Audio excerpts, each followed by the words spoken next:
There's Valentine's Day and there's Galentine's Day.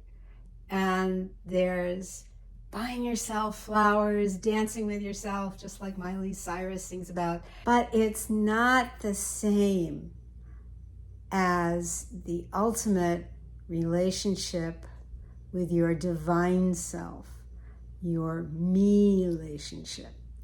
What's this going to be about? Hang on, it's going to be a big one. I'm Valerie, and welcome to my channel on Major League Manifesting with Manifesting Essentials and Manifesting Insights so you can live a divine life. Give this video a like, comment, and share so my channel can grow. Now, what is the deeper side of your me-lationship? There's so much seeking and finding or trying to find and keeping the ideal relationship.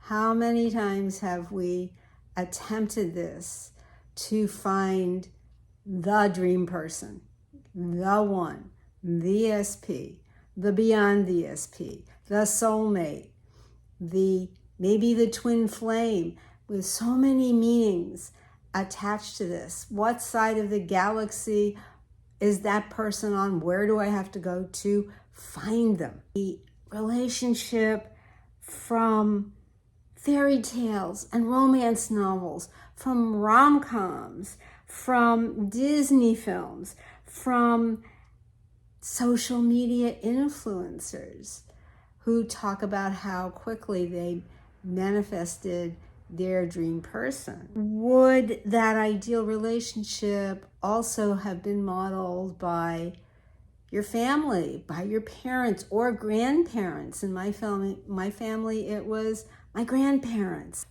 They were together for 40 some years.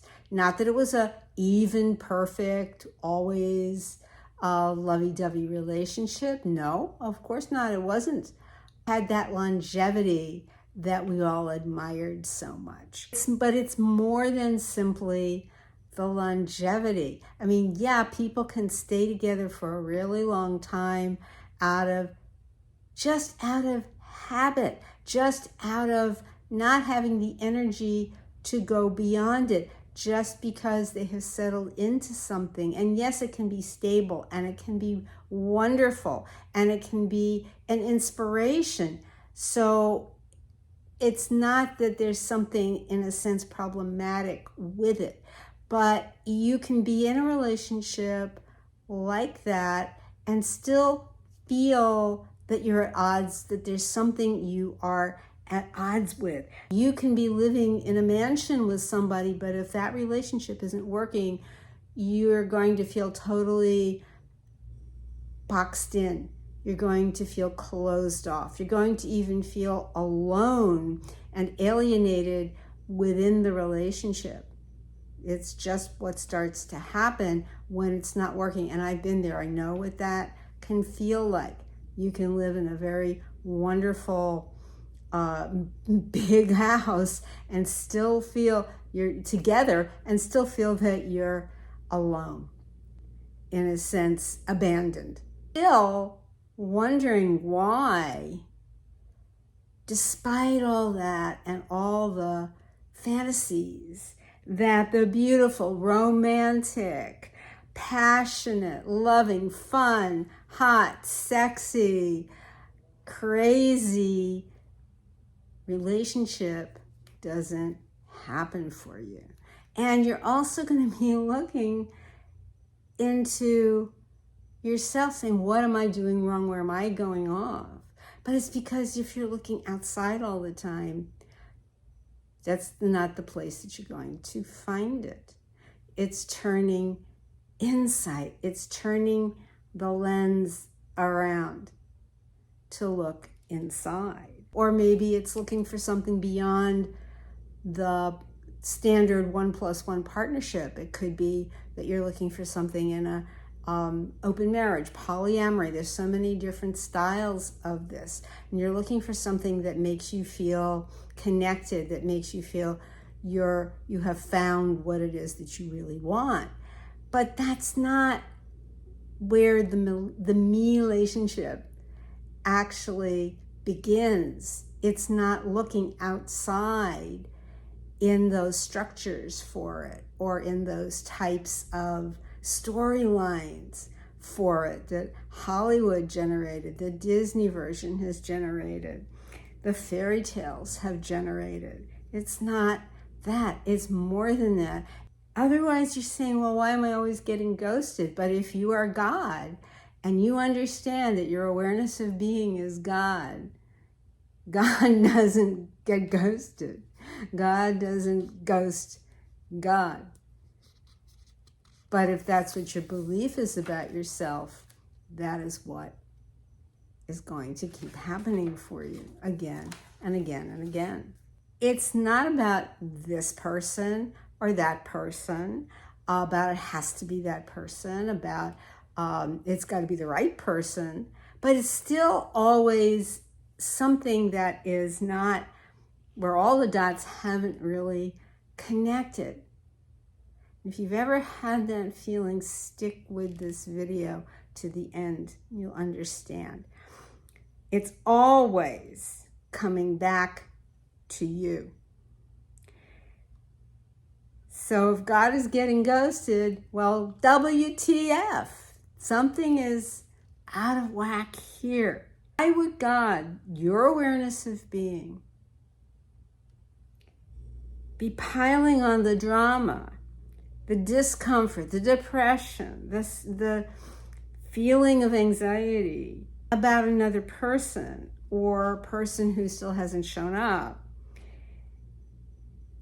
as it is about how two or more people in the desired relationship relate to each one of yourselves, how that is mirrored back to you, to each of you in the relationship. And that, in essence, is the me-lationship. It's not necessarily about the self-soothing and the self-pampering. Those things are fun. Give yourself that spa day, treat yourself, give yourself that luxury bubble bath, whatever it is. Take a mini retreat for yourself.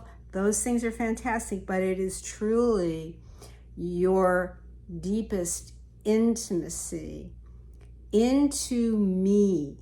I see. This is turning the lens around into me. So if you're looking, yes, when you're with the person and you're looking into them, they're looking into you, you're going to have that. It's that intimacy that we want. But it really doesn't begin with the other person. It must begin in seeing into yourself. This is the big difference of one is, yes, sharing your power, sharing your divinity, but it's, in a sense, it's the all-encompassing. Yes, it is fractionated, but it is the one. It is the all. And with God, your holy fire that is the light in your eyes,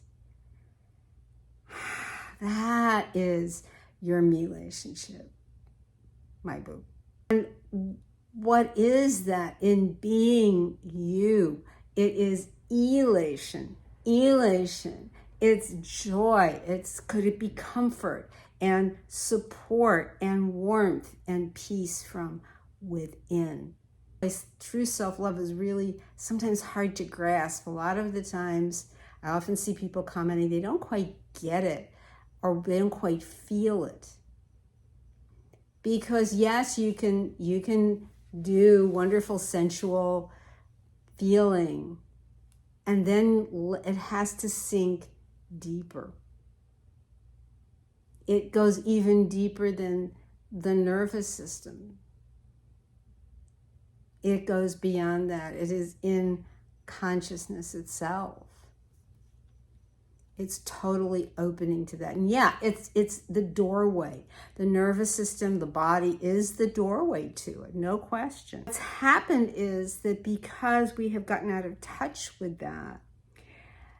that wellspring of eternal inner love that you possess, it's plugged up like a drain. It's like a backed up drain.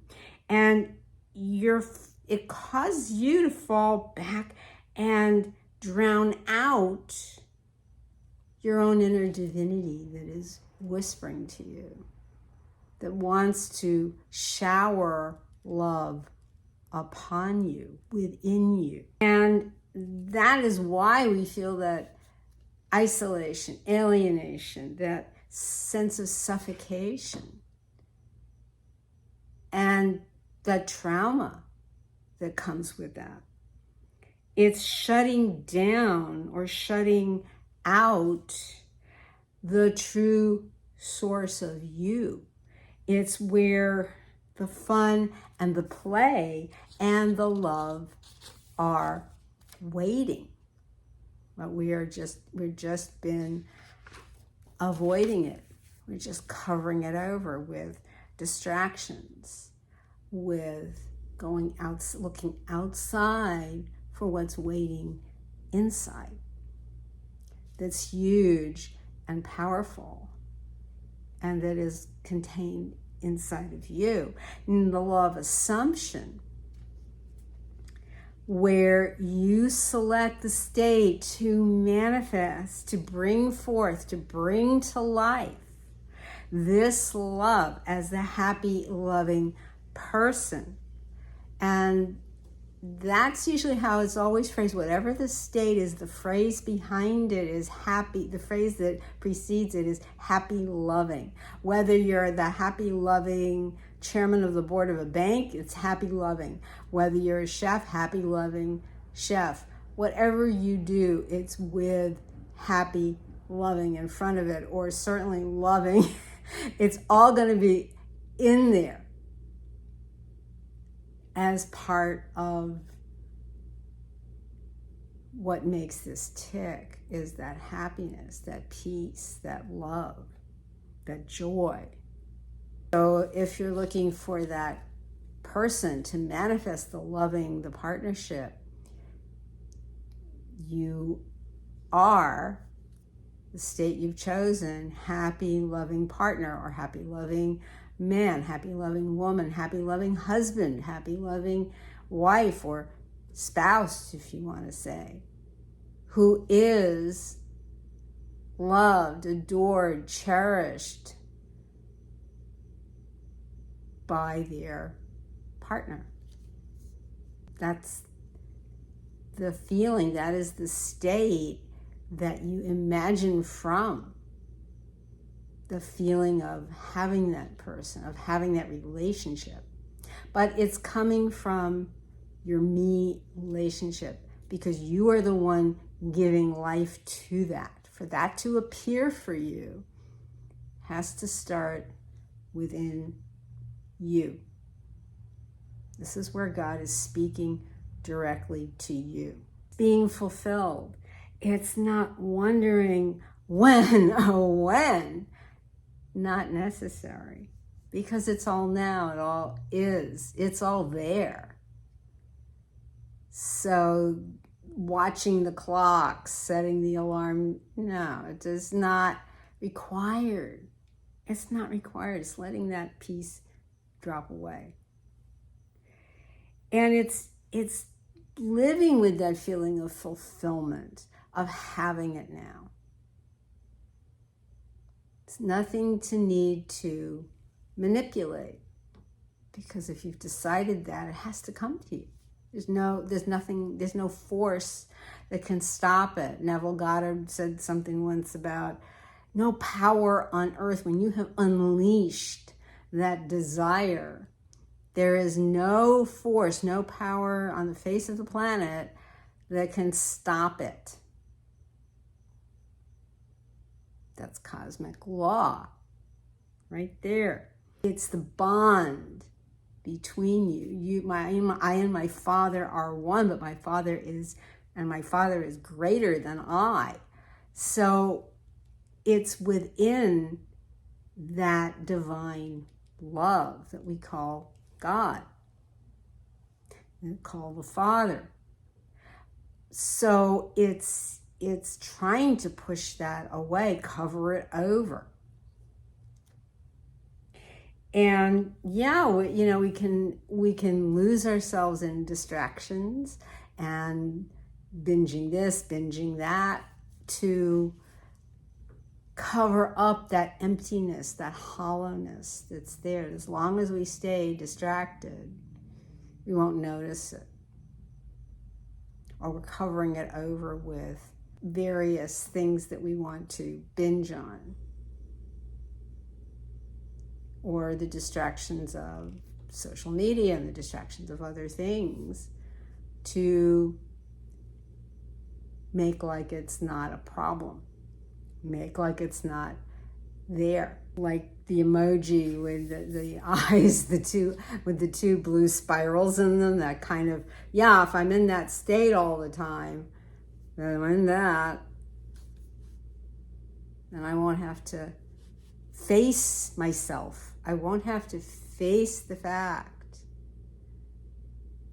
because that's not allowing the lens to turn around, because we don't know that we're going to like what we're going to see. And yet that's where your power is. So it's trying to mask over that immense love and peace and power and strength and steadfastness, that equanimity.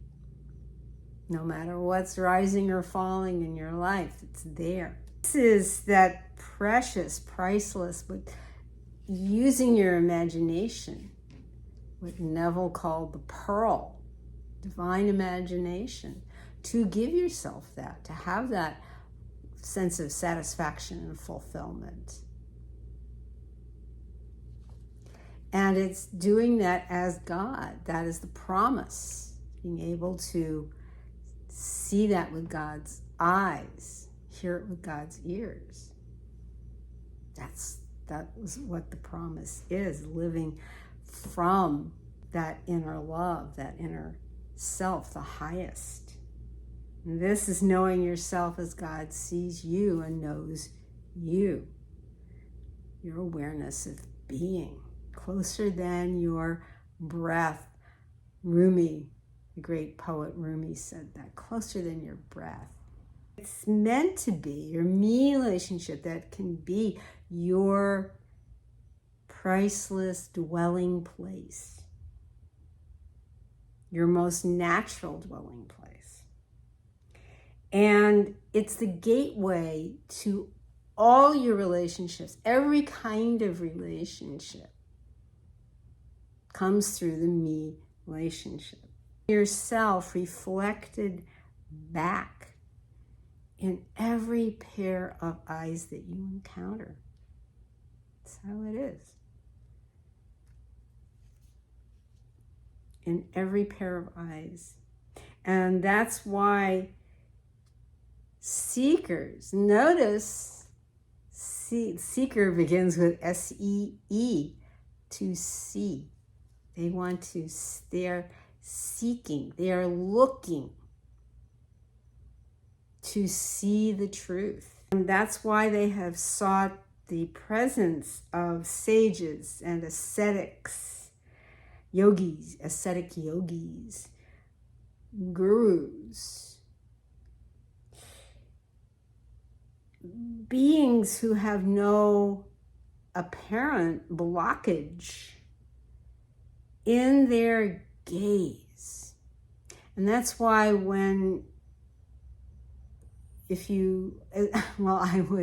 remember when I went regularly to an ashram, that if you went in their bookstore and they had wonderful little photos of the resident guru and others in the lineage and other mystics in that tradition, in different eras. And the one that pulled you, if you looked into the eyes of one of them, that held you. If you looked into the eyes in one of those pictures,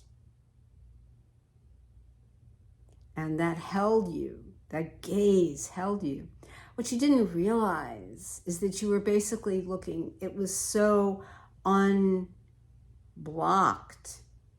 that you were looking at yourself. It was just reflecting you back to you. There was no resistance. That deep, open, engulfing type of gaze. And because theirs was so fully turned in, that's what you were also feeling coming back, and it turned you within yourself even more, which is why Chogyam Trungpa, Tibetan Buddhist Rinpoche, said the Guru gives back to you what is already yours. It allows anything that was standing in the way to drop away, it just falls away, and you are with your naked awareness completely. That's because there's nobody, in looking at those beings, those masters, there was nothing in there that could stand in the way.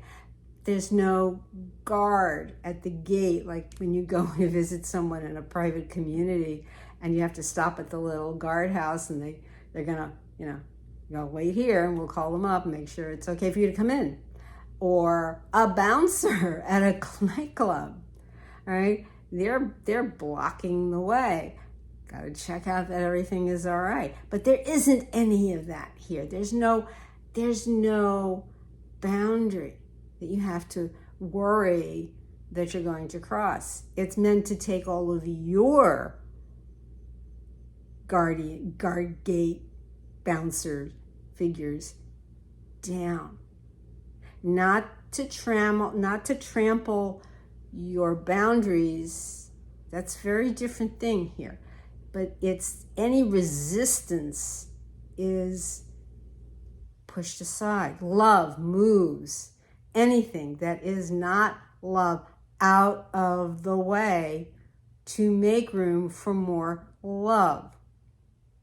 So because their gaze is that force of love, this is not the Valentine's kind of greeting card love.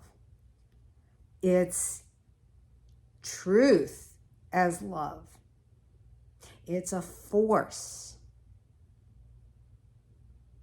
It's the ultimate meaning of what love is, the ultimate expression.